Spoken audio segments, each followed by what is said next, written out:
How's it going, guys? Brian here at Triple B, and I'm standing here with my buddy Riley of Riley's Reptiles. If you haven't met Riley before, well, you're missing out on a very important part of life, in my opinion. But now you get to meet him. If you didn't get to meet him in person, you can meet him here on Triple B TV. And we're going to check out some of his really cool snakes. We've got a really broad spectrum of species here you're working with. And we're going to look at a broad selection of that broad spectrum. That was a mouthful. It was. That was the part where I was cueing you without you knowing what the cue word was, I think. You're watching Triple B TV.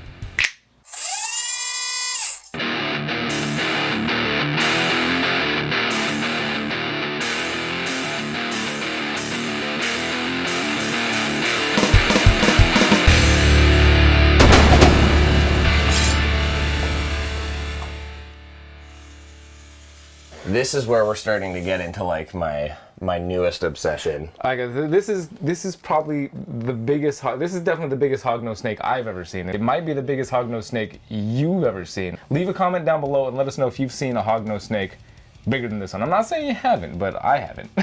And he's not done growing either. Right. I mean, I don't know how old he is. I have a reverse trio of these guys that are all wild caught because exportation out of Madagascar is legal in managed quotas still.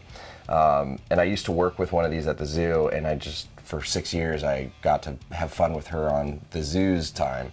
And after leaving the zoo, I really needed these. They're just, and the same reason I like my carpets, they're intelligent.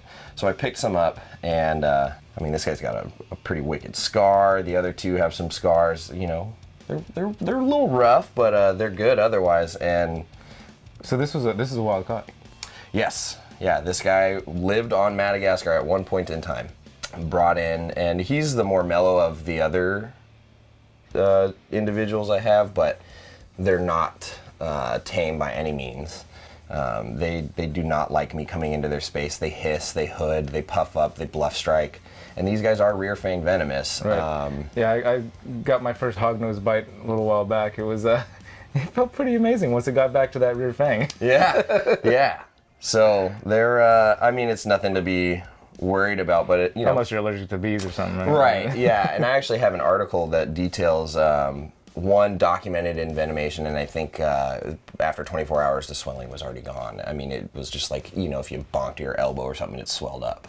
So I don't think it's any concern. I mean, these guys are going to eat lizard eggs, frogs, lizards, toads, things like that over there. So what they're doing is they're using that shovel nose to dig up in the sand, find those eggs or toads that are sort of hunkered down waiting for the rain, and they're just going to grab them, and they start working that on, and then that venom hits once they get into the back of the mouth, and then that's sort of how they dispatch that prey and sort of work it on down, because these guys don't open their mouths like elastically large like pythons even when they're striking a lot, they're like defensive strikes tend to be closed mouth type bluff strikes, right? Yeah, absolutely. So this is the only species of boa that I keep. Brazilian rainbow boas have been with me for, I want to say 6 or 7 years now. I've at least had one. I don't know, I just kind of like everything, but these things just, you can't beat them. Morphs or whatever, nothing. Just naturally, these things they're cake. What would you say, why? There's so much natural variety and color and pattern, but it's all reds and oranges, and naturally, I feel like you don't see a ton of reds and oranges on this level. And then, you couple that iridescence in there, they're for the most part pretty mellow. They can be nippy as babies, but then when you get them out, they flip a switch, they start climbing, they're strong, they're inquisitive. I don't know what it is about them, but they feel different, they're smoother. Yeah, I've never kept a rainbow. They're pretty fun. People are starting to really appreciate them more these days, and 2 years ago I produced a massive litter of 34 babies in one litter, and I thought it was going to be the end of the world. I'll never get rid of these babies. I think I was contemplating getting one of them for you, and I never pulled the trigger on it. I sold out in 3 months, people like them, and this is the sire to that litter, and he's going to be twice proven in July because that same female is gravid right behind us, so we'll have some more babies. So if you do want to redeem yourself, there's that. But funny story about rainbow boas actually is they're the reason why I started breeding. I got a king snake when I was 8. I had a few snakes over the years, and I've I've loved reptiles, but I didn't know about this world that we're in until I went and got my first rainbow boa at a reptile show and had my mind officially blown. And then my boss at the zoo, former boss, like several ones before, she used to tell me all the time, you're never gonna breed them. You don't need to do that. You don't need, so pessimistic, just like raining all over my parade, but like in a polite professional way, polite. And I just took that as like the biggest challenge. I was like, I'll show you. And then 2 years later, I produced an ungodly amount in one litter. So that's awesome. I hit that one out the park, and that for me was like a personal accomplishment. But like, it sunk the nails in deeper. Like I'm hooked on these things. Dude. Oh come on, man. He's not good off the ground. That. So like you know. Indigo snakes. I so strongly wanted to go indigo python there. I'm not saying anything. I just wanted to say it. I wanted to say indigo python. I'm not again. saying anything. But there was a moment. Now that I'm standing here with you with this animal, I'm wanting again to. I don't know anymore. Just dry marcon of some kind is someday going to be a snake that I will keep. And now that I'm standing here with you in your Cribo, I'm ruining your focus. You're ruining my focus. Yeah, no, that's the biggest challenge I have. I found carpets and I was like, that's all I want, carpets and rainbows. I'm going, and then I was like, oh boy, I went left, and then I went right and left again, and here I am. These things are. This actually, when I first started getting into breeding, I got this guy when he was a baby from John Michaels at Black Pearl, and he wasn't like fully eating everything yet.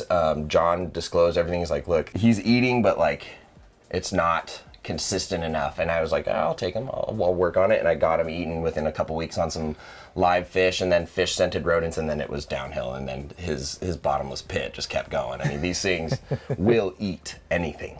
And so I raised him up from a baby, and so I actually got to learn a lot about their behavior in all stages. This guy's only getting on 5 now, so he's still young. Have you spent any time working with indigo snakes at all? Not personally here. I've tinkered around with some at museums and a few places and interacted with them, but I've never kept them. Actually, I have a friend in town here who keeps a bunch of them. Texas Mexicans, red throats, the yellowtail Cribos, everything. I guess John would be a good guy probably to ask about the subtle differences between the time, because they're very similar, right? I mean, the similarities are very, very. Yeah. I mean, color, the way they move, it seems.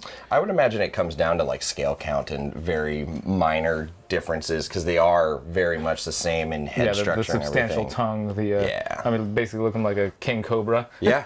Yeah. For real. No, I take this guy out and people get a little uneasy at first because of that. And I think that's part of the allure, honestly. He's really awkward off the ground, as you can see. He's like feathering my back, trying to get a hold, like he just, right. they're not terrestrial. They're not an arboreal species by any means, right? So when I take him out, he's fun to let cruise around in the grass. But no, these guys, you can have a lot of fun with them, but you can overfeed them because they will just eat and eat and eat and eat, and you can get fat dry as their back concaves over and they get this big like gullet. Like they always have that little pouch sort of thing there. Right, yeah. I saw but that. like on an overfed one, it just looks like fat rolls. Right. But this guy will eat anything. I mean, mice, rats, fish, anytime I have stillborns or dead babies and eggs It's or like your anything. garbage disposal. Yep, I do have to be careful. I don't want to like overfeed him, but I do like him eating variety because naturally in the wild they'll eat snakes and other things. How would you say their metabolism compares to something like a retic versus a blood python? Like where in that? I mean, very fast. Very fast. Yeah, I don't know how fast retics, like a retic would process a large rat or a medium rat of, that size, maybe like a week or something, and goes to the bathroom. Fairly quick. Yeah, this guy goes to the bathroom like 3 times a week.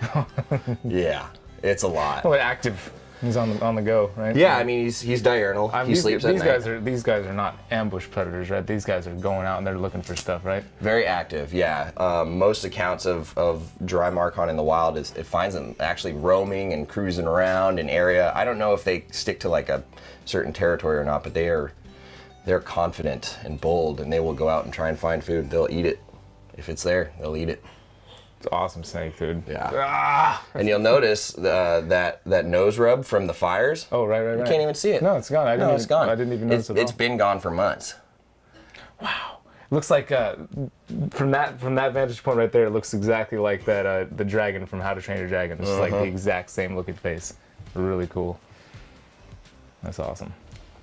Yeah, these guys are fun, and they actually watch you. He'll sit and watch. Most people think snakes don't have great eyesight. This guy will sit and he'll watch everything I do when I'm in here. Little something to say there, huh? Yeah, he's got a lot to say. All right, guys. Well, thank you very much for watching. I hope you learned some things on this episode. I hope you enjoyed all the wonderful snakes Riley has, and thank you, Riley, for sharing them with us. It's been a great time, and I finally made it up here. Yeah, I've been trying to come to your place. So he was down in Santa Barbara. I was talking about trying to come down when he lived only an hour and a half from me. Now he's 4.5 hours, and I finally made it to his place. You like doing things the hard way. That's okay. You can't make anything too easy. It's not as rewarding if it's too easy. You know? Yeah, nothing in life worth doing is easy. So there you go. There'll be links for all of Riley's stuff down in the description. But you want to verbally tell everybody like where they can find you and what? Yeah, you guys can find me on Facebook under Riley's Reptiles. Instagram, it's Riley_Reptiles. I think I have a Twitter as well that I don't use too much. I'm on YouTube nowadays, so I'm trying to put in stuff weekly every Sunday, and you can look that up under my name, Riley Jimison. And then I've got a website going, rileysreptiles.weebly.com. It's the free domain still, working on that. But Facebook and Instagram are the best ways. And then I'm trying to give that YouTube a good push these days. So yeah. All right, man. Thanks for having us, bro. Dude, appreciate it. Thanks for making it. Yeah, good to see you. You too, bro. All right. Fantastic. Oh, next week, I have no idea. Oh, no, I'm sorry. Again, thank you guys for watching. Next week, we're going to be checking out my buddy Jimmy with balls. God damn it. Balls. Thank you guys for watching. Next week, we're going to be checking out my buddy Jimmy Cruz with Ball Life. And until then, you've been watching Triple B TV. Y'all take care.